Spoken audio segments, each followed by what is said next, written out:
방송에서 제공하는 투자 정보는 투자 판단에 대한 조언입니다. 방송에서 제공하는 주식의 가치, 가격 상승 및 가격 하락에 대해서는 방송사에서 보장하지 않습니다.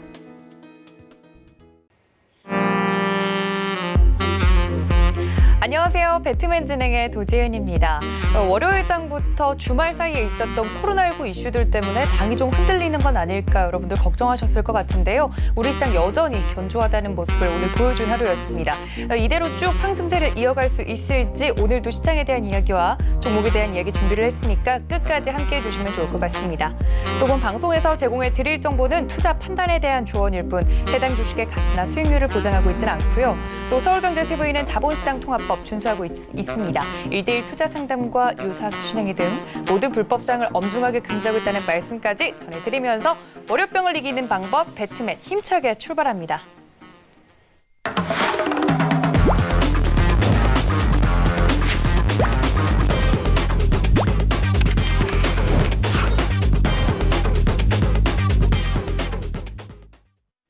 네, 월요일 배트맨의 문을 활짝 열어주실 분이죠. 이지원 전문가님 모십니다. 위원님 어서 오세요. 안녕하세요. 네, 저희 위원님과 함께 할 수 있는 방법 먼저 여러분께 설명을 드리도록 하겠습니다. 노란톡 이미 여러분들 많이 알고 계시겠지만요. 아직도 모르는 여러분들을 위해 설명을 드립니다. 서울경제 이지환 검색을 하시고 들어오시거나 하단에 나가고 있는 이 QR코드를 카메라 어플로만 갖다 대셔도 오픈 채팅방 입장이 가능합니다. 들어오시면 이미 이지환 전문가님의 팬분들이 함께하고 계신데 정말 제가 이렇게 스스로 이지환 전문가님과 함께하면 시장 대응이 너무 편안하다고 이렇게 입이 마르고 닳도록 말씀하시는 분들을 전 처음 봤어요. 들어와서 그 이유가 무엇인가 하고 보니까 위원님께서 시장의 변동성에 따라서 그때그때마다 리딩도 정말 잘해주시고요. 또 종목에 대한 이야기들 함께 나눠주시면서 여러분들 수익률 높일 수 있도록 도움 말씀 많이 드리고 있으니까 혼자서 대응이 너무 어렵다. 나는 종목을 사기만 하면 자꾸 떨어진다 하시는 분들은 들어오셔서 도움 말씀 받아가셨으면 좋겠습니다. 위원님과 함께 오늘 우리 시장도 이야기를 한번 나눠보도록 할 텐데요. 본격적인 강의에 앞서서 위원님 오늘 제가 보니까 수급에서 외국인이 조금씩 들어와 주더라고요. 오늘 우리 시장 어땠나요?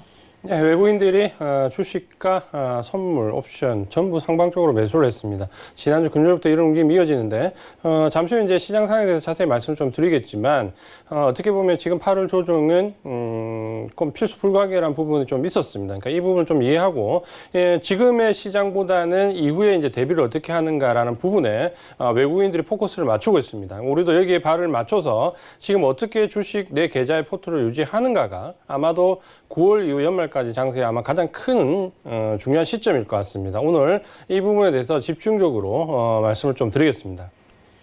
네, 위원님께서 말씀을 해주셨던 것처럼 외국인의 수급이 슬슬 들어오고 있는 우리 시장입니다. 앞으로 연말까지 얼마나 더 성장할 수 있을지 저도 기대가 되는데요. 추석도 남아 있고요. 내년 연말, 올해 연말 그리고 내년 이제 설날까지 여러분들 내 주식 계좌에 대한 포트폴리오 계획이 세워져 있으셔야 됩니다. 그 부분에 대해서 위원님께서 오늘 또 자세하게 수급 설명해 주시면서 시장 이야기 더불어 해주신다고 하니까 끝까지 함께 해주시면 좋을 것 같아요. 위원님, 그럼 오늘 준비해 주신 강의 바로 들어볼까요? 네, 시장이 지난주 연휴 기간 동안 제가 월요일 하루 쉬었는데요. 그 직전, 지지난주 금요일부터 조정권에 들어오면서 특히 가격 조정이 큰 폭으로 나왔습니다. 코스피 시장은 한 8% 넘게, 코스닥 시장은 12% 가깝게 단기간에 조정폭이 굉장히 크게 나왔는데 지금 2차 전지 고평가 논란부터 발단이 돼서 코로나 2차 팬데믹까지 시장에 지금 영향을 줄 수 있는 많은 뉴스들이 나오고 있는데 과연 이제 우리 시장 조정의 핵심이 무엇이고 지금 현재 왜 이런 조정이 왔는가 이후의 상황이 어떤가에 대해서 오늘 월요일은 시간이 많지 않기 때문에 축약적으로 빨리 말씀을 좀 드리겠습니다. 오늘 이 부분을 집중적으로 좀 들으시면 하반기 계획을 세우시는데 상당한 도움을 좀 받을 수 있다는 관점으로 이 시간을 함께 하시면 될 것 같습니다. 바로 말씀을 드리면 우리 시장이 지금 현재 가격 조정을 굉장히 큰 폭을 받았습니다. 금요일과 지금 오늘 반등이 나왔는데 가장 큰 이유가 2차 전지의 고평가 논란이 나오면서부터 시작이 됐고 특히 지난주 주말부터 2차 팬데믹과 관련된 코로나19 환자가 급증하면서 상당히 우려감을 키우고 있는데 반면에 이제 외국인들은 지난주 목요일까지 큰 폭의 하방의 포지션을 취하다가 금요일부터 포지션을 완전히 상방적으로 바꾸고 있습니다. 그러면 지금 현재 우리 시장의 위치가 어느 정도인가에 대해서부터 먼저 말씀을 좀 드리겠습니다. 상당히 지금 시장에 대한 논란이 좀 가열되고 있는데 중심을 일단 먼저 잡으셔야 될 것 같습니다. 일단 우리 시장에 조정에 들어간 거는 지난주, 부터라고 좀 보시면 되는데요. 8월 14일 목요일부터 보시면은 그때 코스피 시장이 그 이후에 한 8% 하락을 했고 코스닥 시장도 그 이후에 지금 한 12% 정도 하락을 했습니다. 사실 단기간에 한 일주 남짓한 기간 동안 하락폭으로 보면 상당히 가격 조정이 큰 폭으로 왔다라고 좀 볼 수 있는데요. 왜 우리 시장이 유독 이러는가? 사실 글로벌 시장도 조정을 좀 받았지만 사실 우리 조정폭의 뭐 대부분 5분의 1, 3분의 1 수준도 채 되지 않는 조정폭인데 유독 우리만 강하게 가격 조정을 좀 받았습니다. 이 부분은 이제 IT와 관련된 부분 혹은 2차 전지에서 좀 고평가 논란 여기에 2차 팬데믹 여러 가지 지금 이유가 지금 나오고 있는데 과연 이제 이런 부분들이 실제적으로 우리 시장을 움직일 만큼 큰 폭의 조정의 원인이었나? 먼저 이제 이 부분부터 좀 명확하게 좀 따져볼 필요가 있을 것 같습니다. 코로나19와 관련된 부분이 조정폭을 좀 키우긴 했지만 사실 우리 증시가 하락하기 시작한 것은 그 이전부터죠. 그렇게 따진다면 일단 발단이 아닌데 먼저 지금 현재 가장 이슈화되고 있는 부분이 2차 팬데믹과 관련된 부분입니다. 이 부분은 제가 예전에 이 시간에 대해서 설명을 좀 많이 드렸는데 지금 현재 보시면은 우리 시장 우리가 300명 넘어서 지금 400명 가까이 환자 수가 좀 증가했습니다. 굉장히 사실 이제 큰 폭의 증가죠. 10명 내외에서 지금 컨트롤 되던 부분이 갑자기 집회 이후에 굉장히 환자 수가 지금 큰 폭으로 늘어나고 있습니다. 근데 과연 이 부분 때문에 우리 시장이 지금 10% 넘는 조정을 받았다? 만약에 이제 그렇다면은 조정이 시작되는 시점이 일단 맞지 않다라는 부분과 함께 보시면은 우리와 인구가 비슷한 좀 후진국 말고 우리보다 좀 잘 사는 선진국들과 비교했을 때 실제적으로 이 2차 팬데믹의 경우가 지금 어느 정도인가라는 보면 영국 인구 한 6,800만 명 정도 됩니다. 지금 일평균 환자 수가 한 1,200명 넘어서 지금 나오고 있습니다. 프랑스는 인구가 한 6,500명이면 우리의 한 3배 정도 되죠. 평균 지금 4,700명 일 환자 수가 발생하고 있습니다. 굉장히 큰 폭으로 늘었죠. 독일은 우리보다 인구수가 한 8,400만 명 꽤 많죠. 근데 환자 가장 컨트롤이 잘 된다고 했던 독일도 지금 지난주에 발생되는 일평균 환자가 2,034명, 2,000명을 넘어가고 있습니다. 자, 이런 숫자 우리와 비교했을 때 선진국 숫자와 비교를 하면 우리 시장이 지금 현재 코로나19 환자가 한 400명 정도로 큰 폭으로 늘었지만 인구 대비로 봤을 때 다른 나라들과 특히 잘 사는 선진국들과 비교를 했을 때 과연 우리나라만 유독 2차 팬데믹의 영향으로 시장이 폭락해야 되는가? 사실 이론적으로 맞지 않다라는 거죠. 만약에 우리가 일평균 환자 400명 정도를 가지고 이 정도 조정을 받았다면 영국이나 프랑스나 독일은 한 20% 정도 하락을 했어야 될 겁니다. 그렇잖아요. 실질적으로 결과를 보면. 그렇다면 이 2차 팬데믹과 관련된 부분이 우리 시장을 단기적으로 가격 조정폭을 크게 이끌었다. 이렇게 보기는 좀 어렵다라는 거죠. 결국에는 우리 시장에 대한 조정폭이 이 부분 때문에 조금 더 확대된 건 사실이지만 이 부분이 조정의 직접적인 원인이었다라고 보기에는 우리 시장만 조정폭이 컸다라는 점에서 납득하기가 그렇게 쉽지가 않습니다. 그러면 우리보다 더 심한 독일이나 영국이나 프랑스 같은 경우는 조정폭이 더 크게 나왔어야 되는데 실제로 그렇지는 않다라는 거죠. 그러면 우리가 이제 시장을 조금 더 냉정하게 볼 필요가 있다라고 말씀을 좀 드리겠고요. 그렇다면 과거에 2차 팬데믹이 만약에 왔다라고 우리가 또 가정을 해보면 왔을 경우에 어떤 조정폭이 왔을까를 한번 좀 찾아보면 되겠죠. 실제적으로 20세기 이후에 팬데믹이 온 경우는 이번까지 크게 보면 이번이 네 번째 경우입니다. 이전에 세 번의 경우에 제가 한번 말씀을 좀 드렸는데 스페인 독감이 왔을 때, 홍콩 독감이 왔을 때, 아시아 독감이 왔을 때, 그리고 이번에 코로나19가 왔을 때 이렇게 네 번 정도로 보면 2차 팬데믹이 온 경우는 한 2번 정도 있었습니다. 한 번 오지 않았고 한 번은 5% 내외 조정이었고 2차 팬데믹이 왔을 경우에 최대 조정폭이 몇 %였냐면 12%였습니다. 그러니까 우리가 보통 지금 주가가 굉장히 급락한 이후에 급등을 했고 2차 팬데믹이 왔을 때 직전 저점을 깨고 내려가는 그런 폭락은 없다라는 거죠. 실제로 조정폭은 한 12% 정도 조정폭이 나온 게 최대 2차 팬데믹이 왔을 때 조정폭입니다. 만약에 이제 이렇게 놓고 본다면 실제로 이번에 우리 시장 같은 경우는 거의 10% 넘는 급락을 했고 코스피 시장도 8% 넘는 하락을 했기 때문에 조정폭이 실제 2차 팬데믹이 온다고 해도 그렇게 많지가 않습니다. 우리가 이론적으로 봤을 때. 왜 2차 팬데믹이 왔을 때는 주가 조정폭이 약하냐라는 부분은 우리가 이 증시라는 부분, 특히 이제 주가라는 부분은 어떤 불확실성에 대해서 반응이 가장 크게 나옵니다. 그러니까 만약에 1차 팬데믹이 왔을 때 주가가 우리 증시가 2,300에서 바로 1,400까지 다이렉트로 하락하는 모습은 그만큼 미래에 대한 불확실성, 우리가 알지 못하는 사실에 대한 불확실성, 이 불확실성이 주가에 대한 반영이 됐을 때 가장 큰 폭의 하락이 온다는 거죠. 반면에 2차 팬데믹은 여기 계시는 시청자분들이나 저도 다 예상을 할 수 있습니다. 만약에 여기서 더 심해지면 사회적 거리두기 2단계에서 3단계 넘어갈 것이고 3단계 넘어가면서 집합 예를 들어서 집합진 건물 혹은 집합 모임이 50인 이하에서 10인 이하로 또 줄어들 거고 타이트하게 PC방이나 노래방 같은 부분이 제장 받을 거고 어떤 상황이 벌어질지 이제 우리도 알고 있다라는 거죠. 그러면 1차 팬데믹을 경험했기 때문에 2차 팬데믹에 대한 부분은 설사 온다고 하더라도 그 충격이 우리가 생각한 만큼 강하지는 않습니다. 특히 증시에 반영되는 부분은 상당히 제한적이라는 게 지난 과거 세 차례 팬데믹에서도 좀 규명이 됐죠. 왜 그러냐라는 부분을 우리가 한 가지 예를 들어보면 오늘 제가 노란톡에서도 말씀을 좀 드렸지만 예를 들면 이런 거죠. 미국과 이라크 우리 전쟁은 두 번의 걸프 전쟁으로 표현하는 두 번의 전쟁이 있었습니다. 기억하실 겁니다.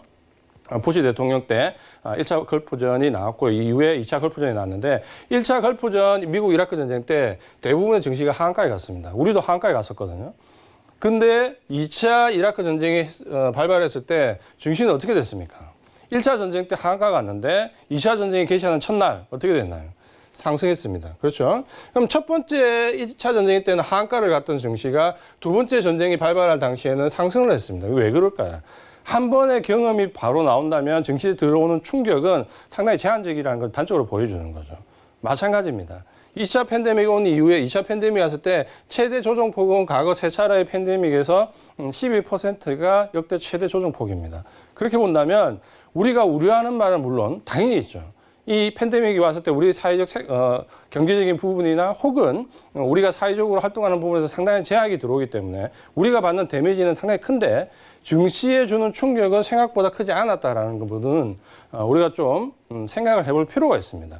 그러면 우리 시장의 조정이 2차 팬데믹 이전부터 시작됐고 2차 팬데믹이라는 환자 수가 급증한 부분도 우리나라와 비슷한 적어도 경제력 이상의 국가들을 봤을 때 결코 우리가 컨트롤이 그 국가들보다 못하지 않다라는 거죠. 유독 우리 중심에 빠진 데 대한 설명으로는 좀 부족하다. 그리고 만약에 2차 팬데믹이 왔다라고 가정을 한다면 지금 현재 조정폭이 상당 부분 이미 이루어졌다라는 거죠.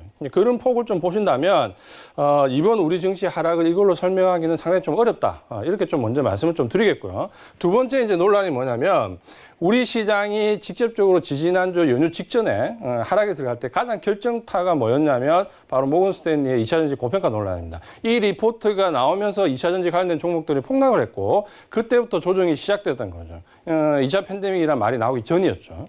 그때부터 시작됐는데 이때 모건 스탠리가 2차 전지 관련된 고평가 논란을 하면서 실제적으로 하락을 이끌었는데 어떻게 보면 이 2차 전지라는 건 우리나라뿐만 아니라 일본, 한국, 중국 3국이 동시에 거의 쉐어도 비슷합니다. 30% 중반대를 가지고 3국이 지금 3분의 1씩 지금 나눠 가지고 있다는 거죠. 만약에 2차 전지 관련된 종목 고평가 우리만 들어오지 않는다는 거죠. 그 논란이 들어왔다면 중국에 있는 종목들도 고평가 논란이 들어와야 되고 일본에 있는 종목들도 고평가 논란이 들어와야 됩니다. 근데 그 당시에 우리가 조정을 받을 때 일본이나 중국이 사실 우리보다 1, 2주 앞서서 먼저 조정을 받았습니다. 그때 중국의 CLT를 비롯해서 고점 대비 10% 조정 정도를 받고 반등을 줬다라는 거죠.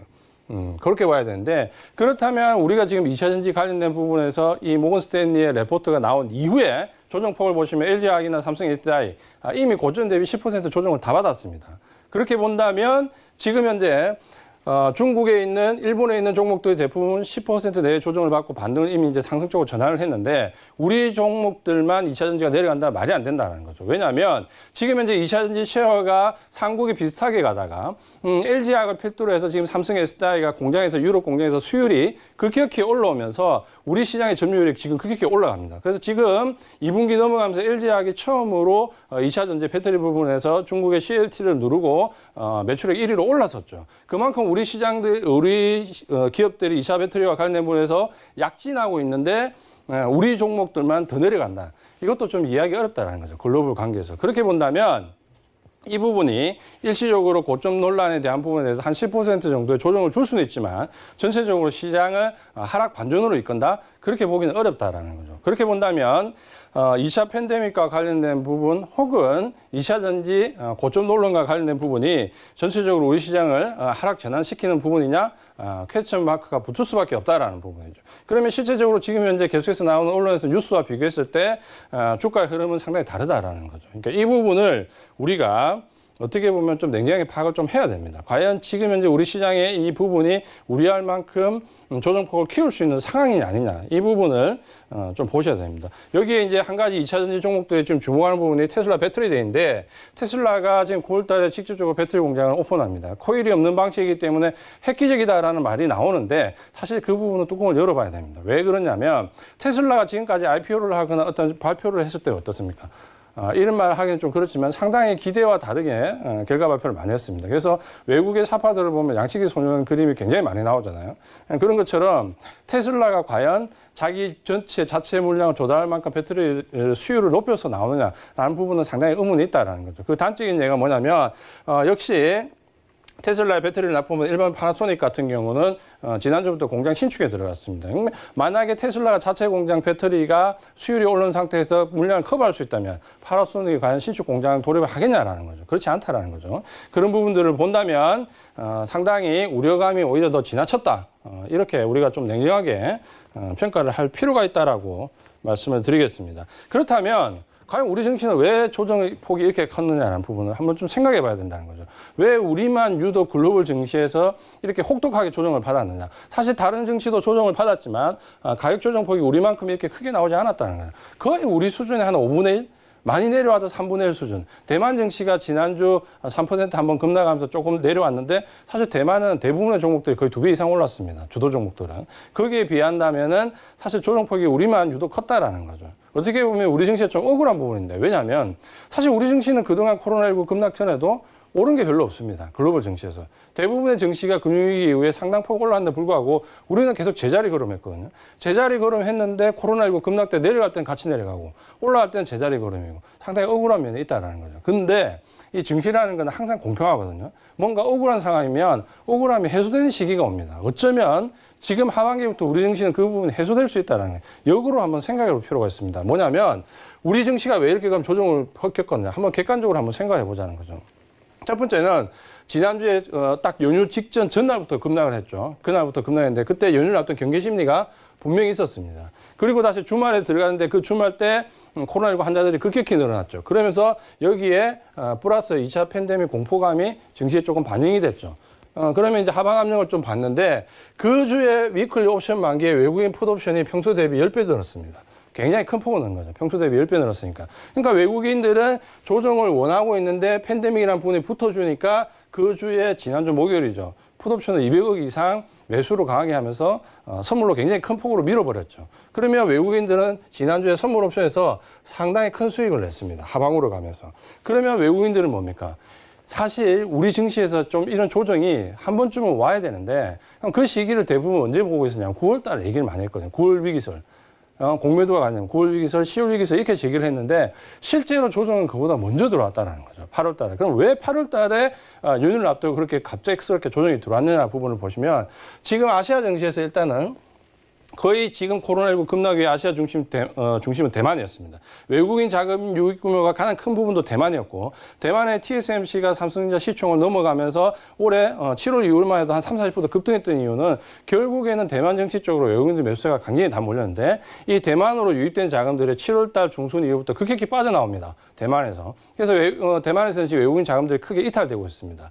그 이탈된 자금들이 어디로 가겠냐라는 거죠. 그 부분이 첫 번째고 두 번째는 우리 증시 내부적으로 봤을 때 9월 달에 조정을 주기가 쉽지 않다라는 거죠. 그러니까 그 말은 거꾸로 얘기하면 9월 이후에 호재가 굉장히 우리 증시는 많이 있다라는 겁니다. 그러니까 9월 이후에 조정을 주기 어렵고 이 주도주 교체에 아시아 증시에서의 중심이 이동하는 상황에서 우리 증시 하락이 맞물렸다는 거예요. 이건 우리가 한번 좀 생각해 봐야 될 부분이 분명히 있다라는 거죠. 이 부분들을 조금 더 체크해야 될 부분을 조금 더 구체적으로 보신다면 우리가 조정했던 가장 큰 이유 중에 하나가 외국인의 풋옵션이 위클리 옵션 만기가 겹치면서 평소에 10배 이상으로 큰 폭으로 늘었습니다. 그러니까 하락의 가능성이 높은 구간에서 2차 팬데믹 관련 공포가 왔을 때 외국인들은 뭡니까? 하방 쪽으로 굉장히 큰 폭의 수익을 얻었다라는 거죠. 그쪽이 어떻게 보면 일석삼조 꼭 먹고 알 먹고의 형태가 되는 거죠. 왜 그러냐 볼게요. 그래서 이 부분이 분명히 하락을 가중시키는 역할을 한 거는 분명합니다. 왜? 어떤 상품이든지 평소 대비해서 10배 이상의 물량이 나왔다라는 부분은 정상적이지 않다라는 거죠. 그러니까 그 부분을 우리가 첫 번째로 한번 생각해 볼 수 있다 말씀을 드리겠고요. 그 다음에 이제 주도주 교체 시기에 제가 좀 전에 말씀드렸는데 이 부분은 뭐냐면 코로나19 급락 이후에 아시아 증시에서 재가민 유입 규모가 큰 데가 대만입니다. 중국도 지금 이제 한번 급등을 시켰고요. 그러면 이 아시아 증시에 대만에 유입된 자금도 지금 이탈됐는데 MSCI 신흥국 지수 혹은 아시아에서 다시 재배치를 들어가야 되는 부분에 있어서 사실 어디로 들어가겠냐는 거죠. 그러니까 대만에서 유출된 자금들이 중국 이미 상당 부분 올랐습니다. 그 다음에 홍콩은 누구 아시잖아요. 보안법 이후 지금 홍콩은 굉장히 혼란스러운 상태에서 증시에 외국장이 유입될 수 있는 상황이 아닙니다. 일본은 뭐 선진국하고 좀 레벨이 다르지만 일본 증시 상황도 마찬가지고요. 결국 아시아에서 다음 타겟으로 삼을 수 있는 데는 한국이 가장 유리하다라는 거죠. 그 부분은 외국인들도 당연히 그렇게 생각하고 있을 거고요. 그럼 한국 증시에 유입되기 전에 조정을 원하는 것은 어떻게 보면 필수적인 요소가 될 수 있다는 거죠. 그 부분은 좀 볼 수 있고 특히 뭐냐면 백신이라는 말이 나온 이후부터 코로나19 백신이라는 말이 나온 이후부터 코로나19 팬데믹에 대한 공포가 더 커지고 있습니다. 근데 그 부분을 잘 생각해 보시면 실제로 2차 팬데믹이 가장 위험했던 시기는 지금이 아니고 7월 초라고 볼 수 있습니다. 왜냐하면 미국의 환자가 굉장히 큰 폭으로 늘어나서 컨트롤이 안 된다는 얘기가 나왔던 게 7월 초고 지금은 아시아 증시나 유럽에서 휴가철을 맞아가지고 일시적으로 늘어났지만 실제로 미국은 캘리포니아나 이런 쪽을 보면 정점에서 지금 내려오고 있거든요. 그러니까 이 부분을 우리가 또다시 한 번 더 생각해 봤을 때 지금 코로나와 관련된 종목들이 다시 꿈틀거리는 부분은 어쩌면은 마지막 막차일 수 있다라는 거죠. 그러니까 그 부분들을 한번 꼭 생각을 해보시기 바랍니다. 그리고 또 이제 생각해야 될 부분이 마지막 부분이 이 부분입니다. 뭐냐면 우리 증시가 9월 위기설이 나왔는데 왜 8월 달에 먼저 조정을 받았냐면 9월 달에 조정을 받기가 상당히 어려운 여건입니다. 그 부분은 뭐냐면 지금 현재 미국 증시에서 가장 포커스를 맞추는 부분은 뭡니까? 추가 경기 부양책입니다. 이 부분에 계속 딜레이 됩니다. 증시가 오락가락하고 있는데 추가 경기 부양책이 안 나올까요? 민주당이 합의를 안 하겠습니까? 공화당이 합의를 안 하겠습니까? 결국은 합의를 하는 거죠. 그러니까 추가 경기 부양책은 지금 나올 수밖에 없는 거고 여기에 미국 달러가 일시적으로 바닥에서 조금 들어 올렸지만 우리 시장이 급락하는데도 한중 움직임 거의 없었습니다. 달러 약세 인덱스는 그대로 약세 기조고 결국에는 우리 시장의 증시에 유입될 수 있는 우호적인 환경은 증시가 조정을 받았음에도 불구하고 유지가 되고 있다는 거죠. 여기에 뭡니까?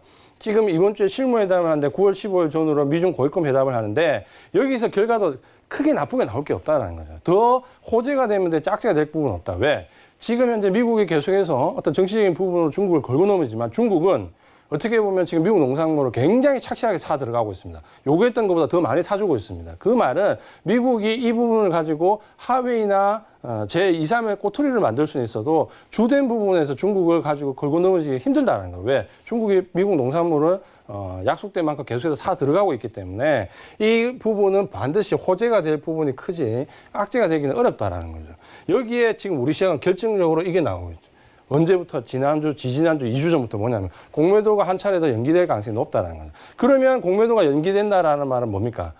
쇼커버링을 지금 해야 된다는 겁니다. 쇼커버링을 어떻게 시장을 조정 주면서 좀 저가에 하고 싶은 욕구가 생긴다는 거죠. 외국인들이 왜? 이미 이제 한 차례 더 연기될 것이 기정사실화됐으니까. 결국에는 이런 과정들을 본다면 9월 조정 이후는 좀 어렵다라고 본다면 어쩌면 지금 연휴를 앞둔 지지난주 그때부터 외국인들이 조정을 야기한 부분은 시장의 부분에서 상당히 합리성이 있는 부분입니다. 그러니까 그 부분이 2차 팬데믹이냐 아니면 2차 전지 고평가 논란이냐가 아니고 우리 시장 자체적으로 조정을 한번 받을 수 있는 계기가 됐다는 거고 그게 조정일 뿐이지 이게 하락 전환되기는 어렵다라는 부분을 보신다면 위기보다는 찬스가 더 많다라는 거죠. 결론은 이제 이렇게 말씀을 좀 드리고 싶습니다. 그래서 우리 시장에 왜 조정을 받았냐는 부분은 지금 제가 말씀을 좀 드렸는데 저 부분들을 곰곰이 생각해 보신다면 8월 조정이 상당히 나올 만한 합리성을 좀 가지고 있다. 하지만 겁낼 부분이 아니다라는 거죠. 왜? 외국인들은 선물로서 하방에 수익을 취하는 건 지난주 목요일로 끝이 났습니다. 그럼 지금부터는 뭐냐면 조금 더 가격대를 유지하면서 공매도 쇼커버링 하는 부분, 그리고 9월 이후 연말까지 갈 수 있는 주도 섹터 종목들을 저가에 매수하는 부분, 결국 공매도 쇼커버링과 주도주 저가 매수 이 양 부분이 이제 앞으로 이번 주와 다음 주에 기간 조정이 들어온다면 외국인들의 관심사는 이제 거기에 가 있다는 거죠. 더 이상 선물 옵션 쪽에 하방 쪽으로 기울어져 있지 않다라는 걸 보신다면 이번 주 다음 주에 기회 요인을 찾는 게 맞다, 이렇게 좀 말씀을 드리겠습니다. 오늘은 이제 이 부분이 굉장히 이제 중요하기 때문에 제가 오래 말씀을 좀 드렸고요. 이제 뒷부분 수급 현황을 보시면은, 그래서 보시면은 개인들은 샀고 기관이 팔았고 외국인이 소액 팔았는데, 이 지난주 수급 구조로는 가장 큰 특징이 뭐냐면 매도의 주체는 외국인이 아닙니다. 코로나19 급락 때처럼 외국인들이 대량의 매도를 하면서 시장을 공포로 몰아넣는 게 아니고, 지금 현재 매도의 주체는 기간에 5,800원인데 이 부분은 뭐냐면 프로그램 매도 물량입니다. 프로그램 매도 물량은 절대 시세 연속성이 없습니다. 매도 들어온 만큼 다시 매수에 들어가게 돼 있습니다. 그러니까 그 부분을 본다면 코로나19 급락 때와 수급 구조는 다르다라는 부분을 좀 인식을 하셨으면 좋겠고, 역시 코스닥에서도 기관에 대한 매도 물량이 많지 외국인이 매도를 집중하면서 시장을 끌어내리는 1차 팬데믹 때 상황과는 좀 다르다라고 보셔야 되고, 그런 면에서 보신다면 지금 현재 수급의 구조는 어떠냐면, 개인들은 주도 섹터에 대해서 접근을 하지만 거의 엇박자입니다. 뭐냐, 어떤 엇박자냐면 IT 종목 내에서 순환매적으로 맞아 뜯어 들어가는 부분. 예를 들면 오늘 5G가 급등했잖아요. 제가 말씀드린 그 순환매 구조로 들어가야 되는데, 예를 들면 개인들은 지금 SK 하이닉스에 몰리거든요. 반도체 종목 같은 경우는 지금 메모리 가격 하락, 여기에 뭐 하웨이 문제 일시적이지만 부분이 겹치면서 하락이 좀 깊어진다는 거죠. 물론 이 부분은 그럴 때 들어가면 반등이 나옵니다. 하지만 개인들은 그런 식으로 엇박조로 해서 지금 IT 종목에서 들어간다면 하이닉스 쪽으로 몰린다는 거죠. 여기에 이제 테마주에 몰리는 부분. 그러니까 시장의 시세가 맞지 않고, 기간은 지금 매도의 주체인데 대부분 프로그램 물량입니다. 그러니까 시세 연속성이 없는 차익 거래라는 거죠. 언제든지 지금 뒤집어질 수 있고. 그럼 외국인들은 지금 뭘 하고 있느냐? 일부 코로나 관련된 종목에서 차익 실현을 하고 있고, 공매도를 쇼크버린 9월달에 공매도가 한 차례 더 연기된다는 부분 때문에 공매도 쇼크브링이 들어오고 있고, 여기에 주도주를 저가 매수하고 있다. 이제 이 부분이 지금 현재 가장 포커스를 맞추고 있다라는 수급적인 부분을 우리가 확인해 볼 수 있다라는 거죠. 그러면 지금 현재 상황을 종합적으로 본다면 시장은 나쁘게 봐야 될까요? 좋게 봐야 될까요? 결과 나쁘게 볼 필요는 없다라는 거죠. 필요한 조정이었고, 이건 조정일 뿐이지 이 부분이 지금 시장에서 우려하듯이 2차 팬데믹에 의한 하락진환, 2차 전지 고평가 논란에 따른 IT 종목들의 하락진환, 그렇지 않다라는 거죠. 그러니까 그 부분을 우리가 조금 더 냉정하게 볼 필요가 있다라고 말씀 좀 드리겠고, 그렇다면 이제 이런 상황에서 우리가 전략을 어떻게 세워나가느냐. 명확하게 한 부분은 있습니다. 이 부분은 꼭 기억해야 되는 부분인데, 그 부분이 뭐냐면, 지금 현재 매도의 주체는 기간의 프로그램 매도 물량입니다. 그러니까 그 부분이 프로그램 매도는 어떠냐면 가격에 상관없이 일괄적으로 계속 나옵니다. 그러니까 지난주 같은 3%, 4% 당일날 급락이 나온 이유는 프로그램 매도이기 때문이죠. 왜? 가격에 신경 쓰지 않고 계속해서 매도를 내버리기 때문에 1%, 2%, 3%, 4% 하락이 급락이 굉장히 강하게 온다는 거죠. 단기적으로. 단 이 급락이 온 물량을 외국인들은 쇼커버링 하는 데 쓰고 일부는 주도주를 매수하는 데 쓴다라고 본다면, 지금 만약 수급적으로 우리가 전략을 세울 때 가장 좋은 종목을 찾는 방법은 기간의 프로그램 매도 물량이 나오는데 외국인은 매수하는 종목, 딱 이렇게 규정을 해볼 수 있다는 거죠. 그러니까 일단은 저기에 포커스를 맞춰서 저런 종목이 어떤 종목인가를 찾으시면 주도 섹터 내에서 종목을 일부 선별해서 찾을 수 있습니다. 그러니까 그런 종목도 위주로 일단 찾아야 되고, 특히 IT 종목 같은 경우는 이제 주도를 좀 축약해야 됩니다. 그리고 시세가 많이 난 종목은 기대치를 좀 낮춰야 됩니다. 이전에는 2배, 3배 이런 목표치를 가지고 왔다면 지금은 시장 상승률 플러스 알파 정도로 낮추면서 포트를 조금 다시 재편할 필요가 있다는 거죠. 그 부분을 좀 생각하셔야 되고, 그 다음 여기에 IT 주도주에 뭡니까?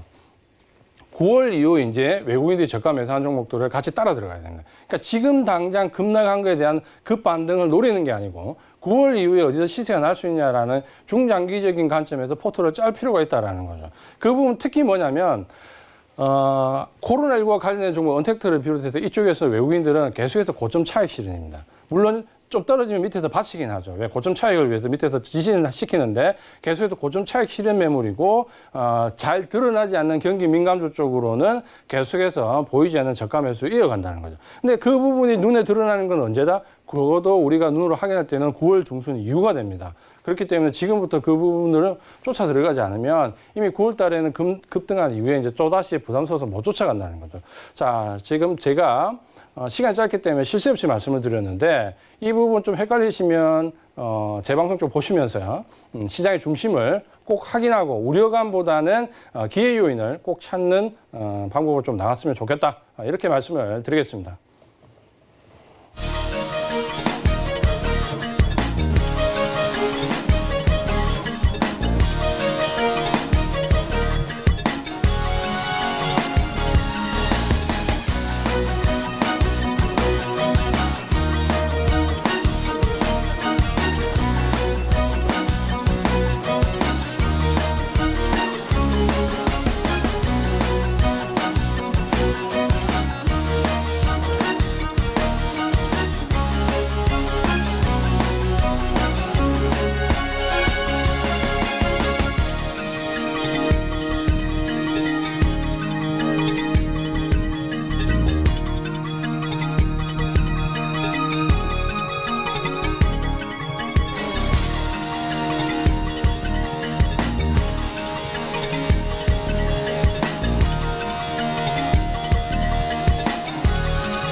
네, 저희 이지환 전문가님 정말 인기 많으신 전문가님이신데 저번 주 월요일 날 휴장이었기 때문에 만나뵐 수가 없어서 더 오랜만에 나오셔가지고 저번 주 우리 시장이 조금 흔들렸던 부분에 대해서 많은 분들 궁금하셨을 것 같습니다. 그 부분에 대해서 오늘 시원하게 말씀을 해주셨으니까요.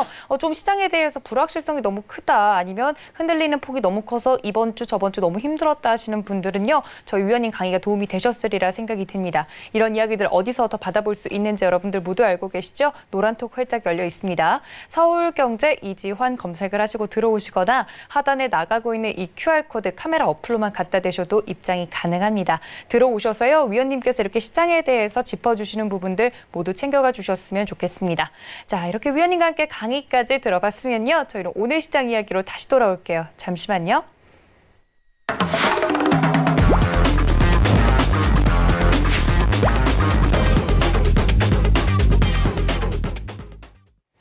네, 저희 위원님 강의를 집중해서 이렇게 듣다가 보니까요. 채팅창에서 많은 분들이 오늘 시장 좀 대응법이 어려웠습니다 하는 분들이 많으시더라고요. 아무래도 앞으로 시장이 올라갈지 내려갈지 좀 감을 못 잡은 분들은 오늘 시장 같은 경우 좀 특히 헷갈렸을 수 있을 것 같아요. 위원님께서 수급적으로도 말씀을 많이 해주셨으니까 오늘 도움이 됐으리라 생각이 듭니다.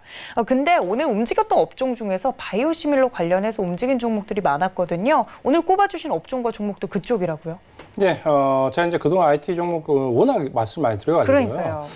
이미 너무 잘 알고 계실 것 같고 오늘 이제 좀 특징적인 업종을 말씀드리려고 하는데 오늘 바이오 업종이 한 3% 가까이 급등을 했습니다. 그러니까 시장이 지금 지난주 목요일 저점 형성하고 금요일부터 지금 올라오는 구간에서 바이오 시밀러 관련된 종목들이 좀 급등을 했는데. 셀트리온 헬스케어도 좋은 모습을 좀 보였고요. 셀트리온 네. 계열도, 알테오젠 같은 경우도 상당히 좀 좋은 모습을 보였습니다. 그러니까 오늘은 특징 중에서 어떻게 보면 추천주라기보다는 특징주인데 9% 거의 10% 가까이 급등했던 알테오젠을 좀 말씀드리려고 하는데요. 사실 이제 이 종목은 제가 굉장히 좀 매력을 가지고 있는 종목 중에 하나인데 눈여겨보시던 종목이에요? 네, 좀 접근을 하기는 계속해서 이제 급등이 나와버렸거든요. 그러니까 급등하고 조정받고 급등하고 조정받으면서 들어가기가 좀 진입하기가 이렇게 쉽지 않은 종목인데 이 종목은 이제 혈장치료제 관련된 부분에서 바이오시밀러 관련된 부분 여러 가지 부분에서 좀 메리트가 있습니다. 어떻게 보면 작년까지 기술 개발에 좀 집중을 했다라고 보면 올해부터 이제 실적이 턴어라운드 흑자 전환을 하면서 큰 폭의 상승을 좀 가져오는 종목인데 네. 그래서 주가도 상당히 좀 많이 올랐죠. 그러면 오늘 이제 우리가 이 제약 바이오 업종을 어떻게 봐야 되냐면 어떻게 보면 지금까지 테마로 많이 움직였던 종목들이 또다시 움직이는 테마 부분이 있는데 이전에는 테마가 움직이면 그 안에서 예를 들어서 좀 삼성바이오라든지 혹은 셀트리온 계열이라든지 알테오젠이라든지 실적을 가지고 가는 종목들이 좀 약세를 보였거든요. 근데 최근에 이제 이번 주 들어와서 움직임을 좀 보면 실적이 좋으면서 펀더멘털이 개선되는 종목들이 역시 주가가 좀 좋은 모습을 보이고 있습니다. 그러니까 IT 종목에서 제가 항상 이 바이오 종목을 일부 주도주로 좀 끼워서 가는데 지금은 이런 종목들은 이제 조금씩 볼만한 시기가 다가오고 있다. 물론 오늘 이제 급등했기 때문에 뭐 단기적으로 오늘 내에 접근하는 거는 쉽지가 않지만 이런 종목들이나 뭐 셀트리온, 삼성바이오로직스 이런 실적이 받쳐주는 바이오 종목들로 조금은 이제 관심을 가질 필요가 있다라고 말씀을 좀 드리겠고요. 그런 점에서 오늘은 알테오전에 대해서 좀 말씀을 드렸습니다. 네. 아마 이제 가격적인 부분은 굉장히 궁금하실 것 같은데. 사실 오늘 10% 급등했거든요. 그러니까 이런 종목을 뭐 10% 급등했는데 쫓아 들어간다. 그러기는 좀 어렵고요. 지금 16만 원 찍고 위쪽으로 접근을 했기 때문에 한 16만 원 정도 지지선 이렇게 좀 잡고 18만 원인데 한 17만 원 내외 정도에서 왔다 갔다 하는 정도 좀 눌림목을 기다렸다가 접근을 좀 하시면 될 것 같고요. 목표 가격은 일단 24만 원까지 제가 말씀을 좀 드리겠습니다. 높게 잡아주시네요. 네, 상당히 좀 높게 잡았는데 이 부분은 지금 바이오 시밀러 같은 경우는 주도주로 주도 섹터로 꼭 끼워 가시는 부분이 좋습니다. 왜냐하면 결국 우리가 이제 보는 주도 섹터라는 거는 이 섹터 자체가 굉장히 레벨업이 돼야 되는데 바이오 시밀러는 지금 연평균 시장 성장률이 30%가 넘습니다. 그러니까 지난번에도 제가 말씀드렸지만 30%가 넘는데 불구하고 고성장이 이어지는 이유는 결국에는 이 바이오 시밀러는 가격 경쟁력이 있다라는 거죠. 특히 저가의 가격 경쟁력이 있기 때문에 각국의 보험 관련된 정책들이 계속해서 저가 위주로 갑니다. 그러면 이 바이오 시밀러는 계속해서 앞으로 장려를 할 수밖에 없거든요. 그런 부분에서 보신다면 바이오 시밀러는 주도 섹터로서도 상당히 관심을 가지고 좀 볼 필요가 있다라고 말씀드리겠고요. 그런 점에서 오늘 알테오전이 큰 폭으로 올랐기 때문에 말씀을 드렸는데 알테오전뿐만 아니라 삼성바이오로직스 여기에 셀트리온 삼형제까지 다 관심 종목을 좀 가지시고 하반기에 한번 좀 편입시켜 놓는 전략이 필요하다. 이렇게 말씀을 드리겠습니다. 네, 위원님께서 오늘 올랐던 여러 종목 중에 특히나 알테오젠 말씀을 해주셨습니다. 이게 바이오 시밀러 종목 중에서 알테오젠 자세하게 봐주시면서요. 셀트리온 삼형제도 함께 보셨으면 좋겠고 또 삼성 바이오로직스까지 챙겨가 주셨으면 좋겠다는 말씀 해드렸습니다. 목표가 나름 높게 23만 원까지 잡아드렸으니까요. 이 점까지 참고해 주시면 좋을 것 같습니다. 자, 이렇게 오늘의 업종과 종목까지 만나봤으면요. 저는 위원님과 함께 베스트 공략주 시간으로 다시 돌아오겠습니다. 잠시만요.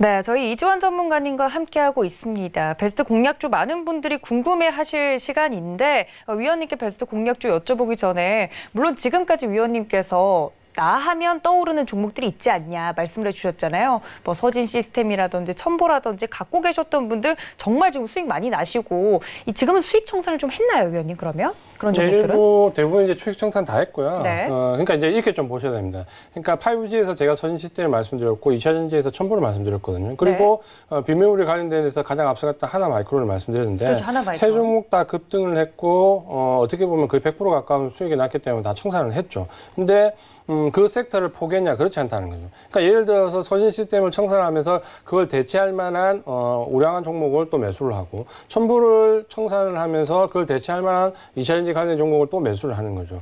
그러니까 그렇게 하면서 주도 섹터는 가져가는데 우리가 이제 전략을 어떻게 세워야 되냐면 이번 조정 급락을 겪으면서 시장이 조금씩 바뀌고 있다는 거죠. 예를 들어서 이전에 제가 첨부를 추천했다 6만 원대고 지금 가격대가 14만 원이 넘습니다. 그러면 이미 2배 이상 올랐다라는 거죠. 그럼 여기서 지금 2차전지에 접근해서 그런 정도의 2배, 3배의 상승을 보겠다라고 하면 어렵다라는 거죠. 그래서 2차전지와 5G는 주도 섹터로서 계속 가지고 가되 시장 상승률 플러스 알파로 눈높이를 좀 낮출 필요가 있고요. 대신에 중장기적으로 가져가면서 꾸준하게 수익을 좀 확대해 나가는 전략으로 좀 가는 게 좋겠다라고 말씀드리겠고 그러면 거기에 대체할 만한 이제 섹터 종목들을 같이 9월 달에 끼워 넣어야 되고 그 부분이 이제 9월 달에 가면 늦기 때문에 특히 경기 민감주와 관련된 부분은 지금 별로 안 좋아 보일 때 매수를 좀 해야 됩니다. 그 부분 있고, 그다음에 이제 오늘 추천드릴 종목도 마찬가지인데, 그러면 우리가 이렇게 갈 때 좀 안정적으로 가져갈 수 있는 포트의 종목도 좀 굉장히 좀 편입을 시킬 필요가 있다는 거죠. 그 부분은 이제 오늘 말씀드릴 종목인데, 그렇게 간다면 결국에는 2차전지나 5G가 상승을 하게 되면 따라서 올라가는 섹터가 있죠. 가장 큰 게 반도체와 MLCC입니다. 그러니까 반도체는 지금 어떻게 보면 우려감이 굉장히 큰데 제가 이 부분을 좀 말씀드린다면 SK 하이닉스 같은 경우가 지금 우려감이 굉장히 큰데. 네, 저 SK 하이닉스 너무 물어보고 싶었어요. 네, 굉장히 이제 궁금하실 건데요. 네네. 사실 SK 하이닉스뿐만이 아니라 반도체 관련된 메모리 종목들은 다 하락하고 있습니다. 미국의 마이크론도 지금 마이크론 테크놀로지도 하락폭이 굉장히 크거든요. 네. 그러면 어쨌든 이 부분은 왜 하락을 하느냐라면 1분기, 2분기 메모리 실적이 상당히 좋았잖아요. 왜 좋았습니까?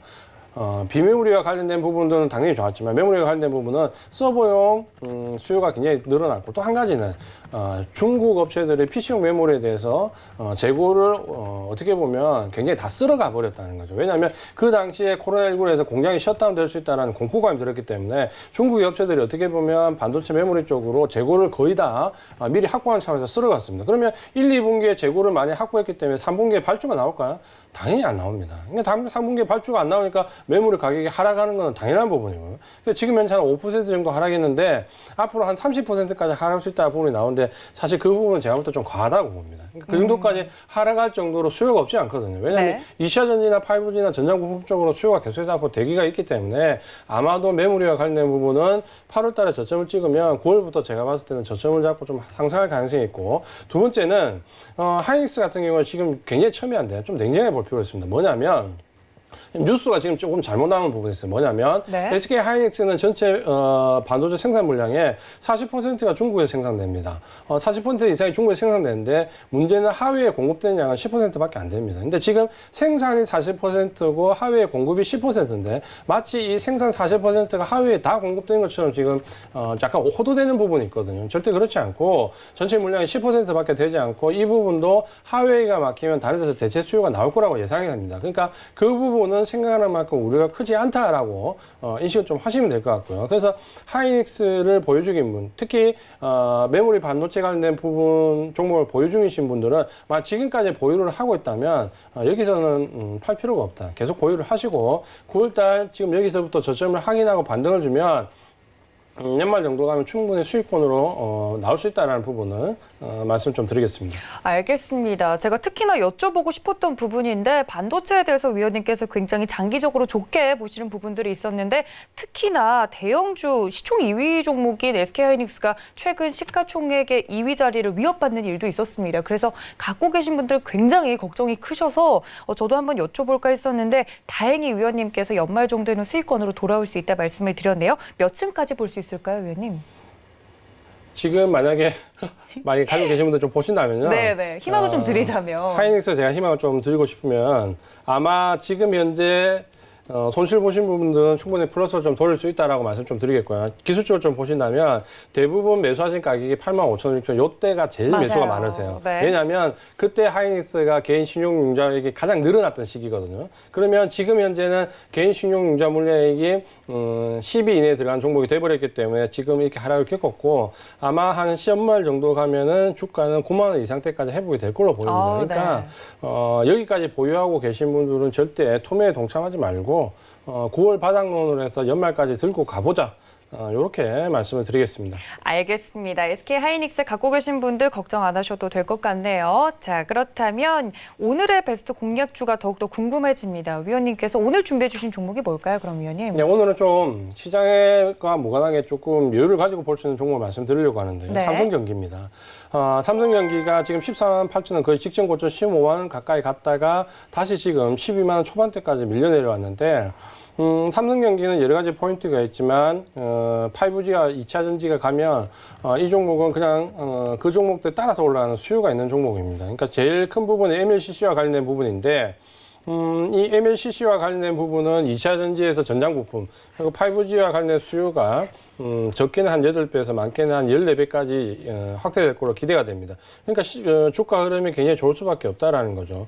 왜냐하면 결국 2차 전지와 5G가 IT 섹터의 주도 섹터고 그 부분에 따라서 올라가는데 여기뿐만 아니라 삼성전기는 여러 가지 호재가 있습니다. 또 한 가지 최근에 나오는 부분이 뭐냐면 삼성전기가 내년부터 이제 비메모리 반도체 관련 부분에 편택 공장이 돌아가게 되는데 네.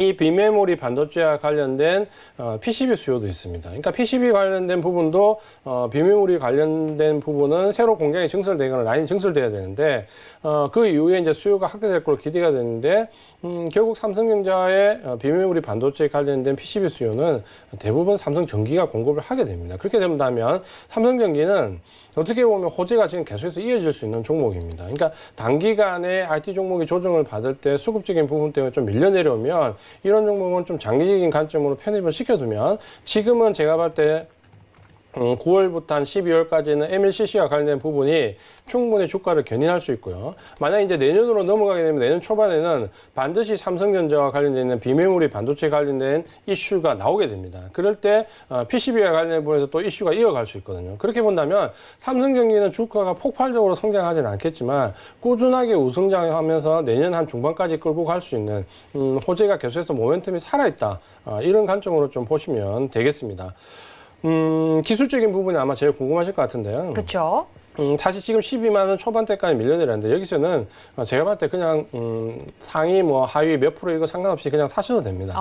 네. 여기서 분할로 좀 접근을 하셔도 되고 한 2번 정도 여유가 있다면 한 3번 정도 나눠서 좀 사시겠다 생각하면 이번 주에 당장 일단 초회 물량 들어가셔도 되고요. 위로 올라가면 올라갈수록 조금씩 더 눌림목에 추가 공략을 하셔도 됩니다. 그래서 이 종목 같은 경우는 지금 가격대에서 바로 접근하셔도 큰 무리가 없다 이렇게 말씀을 좀 드리겠고요. 그래서 진입 가격은 오늘 종가 120,000원 아래 위로 잡고 그냥 들어가시면 될 것 같고 손절 가격은 사실 큰 의미가 없습니다. 이 종목은 계속 보유를 하셔야 되기 때문에 큰 의미가 없는데 기술적으로 좀 말씀드리면 한 105,000원 정도 여기를 손절 가격으로 좀 잡으면 될 것 같고요. 목표 가격은 일단 1차적으로 연말까지 18만 원 말씀을 드리겠습니다. 그러니까 MLCC와 관련된 부분에 주가 상승률을 보면 한 18만 원 정도 잡으시면 되고요. 만약에 이제 연말 이후로 넘어가서 비메모리 반도체 관련된 PCB까지 모멘텀으로 들어오면 주가 상승은 좀 더 이어질 수 있습니다. 그래서 단기적인 목표가 18만 원 말씀을 드리겠습니다. 네, 오늘의 베스트 공략주 삼성전기였습니다. 위원님께서 자세하게 설명을 해주셨는데요. 매수가 오늘 종가 기준이죠. 12만 9천 원 앞뒤로 공략 가능하다. 목표가 18만 원까지 연말까지 보신다고 말씀을 해주셨고요. 손절가는 뭐 딱히 의미는 없지만 만약에 잡고 좀 대응을 하실 분들은 10만 5천 원 기술적으로 설명을 드렸습니다. 비메모리 반도체 관련해서 PCB 이슈가 살아있는 종목으로 연말까지 좀 중장기로 볼 수 있는 종목이다 말씀을 드렸으니까요. 이 점까지 모두 챙겨가 주셨으면 좋겠습니다. 자, 오늘의 삼성전기까지 만나봤으면 지난 종목들 쭉 보도록 하겠는데요. 뭐 지난주에 위원님 월요일 날 안 나오셨잖아요. 그래서 그 전주에 나오셨던 종목을 봐야 될 것 같은데 뭐 NH투자증권도 주셨고요. 그 전에는 KMW도 드렸는데 뭐 서진 시스템 같은 경우로는 많이 수익이 나긴 했지만 KMW도 방송에서 말씀해 주셨거든요. 5G 관련해서 혹시 KMW 공략을 하셨던 분들 계시면 어떻게 좀 대응을 해볼까요? 네, KMW도 시장에 밀리면서 좀 같이 밀렸고요. 좀 내려왔는데 뭐 지지선은 제가 아래쪽에 많이 잡아놨기 때문에 지지선 위에서 움직였고 네. 오늘 이제 급등이 나왔거든요. 4%이나 급등이 나왔는데 그쵸.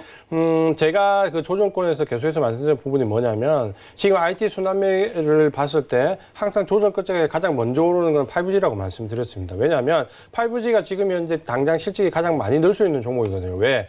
상반기에 지금 미뤄졌던 5G 관련된 수주 물량들이 9월 달부터 이어집니다. 그러면 8월 달 지금 IT 종목들 위주로 조정을 받으면 가장 먼저 주가가 치고 나올 수 있는 부분이 역시 5G입니다. 그러니까 5G가 가장 먼저 나올 수 있다라고 좀 보시면 되고 그런 점에서 KMW는 계속 보유해 나가시면 됩니다. 오늘 4% 넘는 이제 상승을 하면서 다시 상승 전환했는데 이 종목은 가능하면 연말까지 좀 보유하는 전략으로 가자. 중간에 추가 매수하실 수 있는 부분이 있다면 이 자리 말고 상승 이후에 눌림목에서 좀 추가 매수를 하면서 연말까지 끌고 가는 전략으로 5G와 관련된 종목은 아마도 이제 수주가 이어지면은 굉장히 주가 편파가 커질 수 있습니다. 왜냐하면 공급하는 곳이 어디냐에 따라서 에릭슨의 공급한 쪽이 크게 뛰고 아니면 좀 주춤하고 이런 부분이 나올 수 있거든요. KMW 같은 경우는 골고루 지금 매출액이 좀 일정하게 나옵니다. 그러니까 이런 종목은 그냥 부담 없이 전체 평균 상승률의 70-80% 정도를 여유 있게 좀 쫓아간다 이렇게 보시고 서진 시스템에서 급등해서 이미 수익을 많이 실현했기 때문에 지금은 조금 편안하게 갈 수 있는 KMW로 쫓아가는 것도 좋다 이렇게 말씀을 드리겠습니다. 네, 서진 시스템으로 공략을 하셨던 분들 수익이 많이 나셨겠지만 더불어서 KMW 다른 5G 종목들에 대해서도 말씀을 해주셨습니다. 지난주는 안 나오셨고 지지난주에 주셨던 종목이 NH투자증권인데 KMW는 오늘 좀 급등이 나와줬지만 NH투자증권은 계속 좀 조정을 받았거든요. 위원님, 이 종목 간단하게 어떻게 리뷰해 볼까요? 네, 정권주는 제가 말씀드렸는데 한 종목 꼭 가지고 가야 됩니다. 하반기에 한 종목 꼭 가져가야 되고 실적이 예상 외에 플러스 알파 가장 컸던 증권주를 꼽으라면 단연 NH투자증권입니다. IPO 쪽에 쪽에 실적이 예상외로 큰 폭으로 늘어나면서 뭐 SK 바이오팜 같은 주관사죠. 그러면서 실적이 계속해서 우상향 되고 있고 컨센서스가 상향되고 있습니다. 그러니까 이 종목은 지금 조정받는데 보면 조정받을 때 거래량이 거의 없이 내려오거든요. 그러니까 이런 종목은 지금 내려올 때 초과 매수 관점으로 보시면서 하반기까지 증권주나 포트에 끼워넣고 갈 때 가장 우선시되는 종목이다. 이렇게 말씀을 드리겠습니다. 네, 포트에 증권주 하나 정도는 꼭 필요하다 말씀을 드렸으니까요. 이 힌트까지 모두 챙겨가 주셨으면 좋겠습니다. 1시간 동안 시장 이야기와 종목 이야기 다 해주신 저희 위원님 보내드리면서 인사 말씀 나누겠습니다. 위원님 고맙습니다. 고맙습니다. 네, 오늘 위원님께서 정말 다양한 이야기 해주셨는데요. 이런 이야기 어디서 더 듣고 싶은지 궁금하시죠, 여러분? 노란톡 활짝 열려 있습니다. 서울경제 이지환 검색하시고 들어오시거나 하단에 나가고 있는 이 QR코드 카메라 어플로만 갖다 대셔도 바로 입장이 가능합니다. 뭐 이미 많은 분들 함께하고 계시지만요. 시장 대응 너무 어렵다 하시는 분들 이쪽으로 많은 참여 부탁드립니다. 또 본 방송에서 제공해 드린 정보는 투자 판단에 대한 조언일 뿐 해당 주식의 가치나 수익률을 보장하고 있지는 않고요. 또 서울경제TV는 자본시장 통합법 준수하고 있죠. 1대1 투자 상담과 유사 수신행위 등 모든 불법사항을 엄중하게 금지하고 있다는 말씀까지 전해드리면서 오늘 저희가 준비한 소식은 여기까지입니다. 건강한 하루 보내시고 내일 이 시간 다시 찾아뵙겠습니다. 시청해주신 여러분 고맙습니다.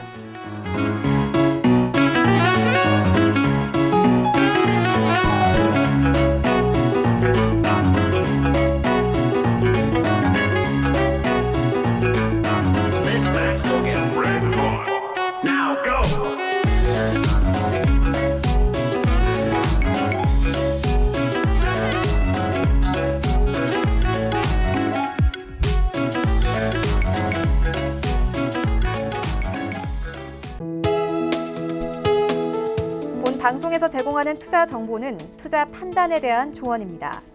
방송에서 제공하는 주식의 가치, 가격 상승 및 가격 하락에 대해서는 방송사에서 보장하지 않습니다.